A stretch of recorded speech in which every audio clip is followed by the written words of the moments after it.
Puppy excessive crying can be really hard on the heart, and there's a couple of ways to deal with it.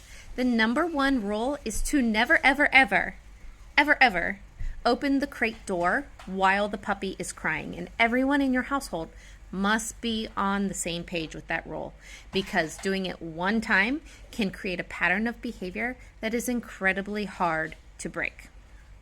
That might mean that while the puppy is crying, you're standing or sitting beside the crate, giving zero attention.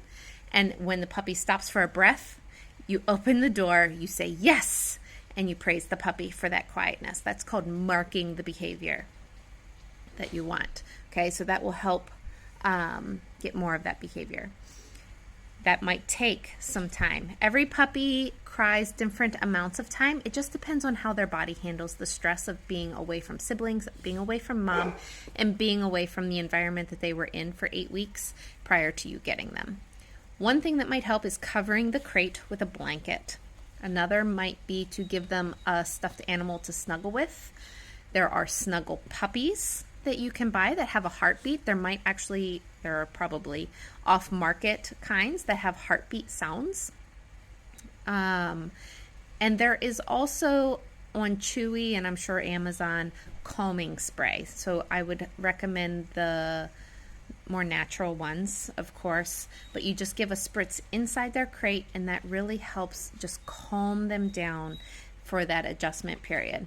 We've had one family before say one spritz can last like 3-4 days, and the first time when it's super strong, the puppy is almost like woozy, drugged, but it's just calming their system down, and this helps them sleep through the night.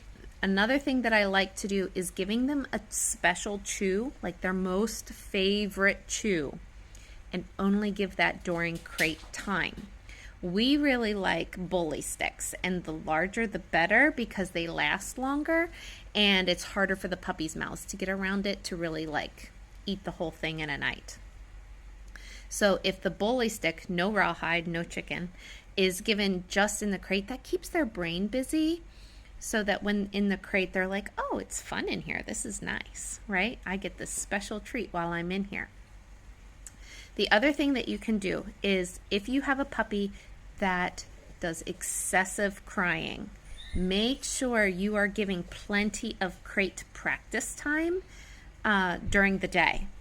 Because if they are with you 24/7, it is quite normal then for them to not like being by themselves at nighttime.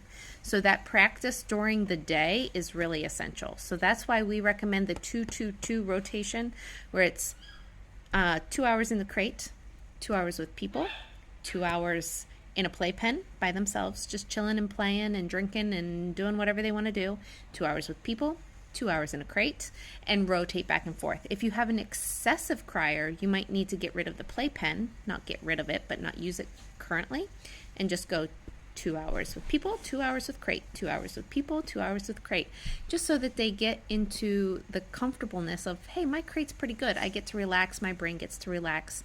This also gives the puppy time for their brain to settle down. So hopefully some of those tips helps with your excessive crier. A couple of other things: choose a place for the crate that you're going to want the puppy to sleep long term. If that's in the living room, the dining room. If it's an excessive crier, we've had people go to the full extent of putting a small table beside their bed and putting the crate up by their bed and slowly moving it away from their bed as the puppy ages. So that can be another technique that you use.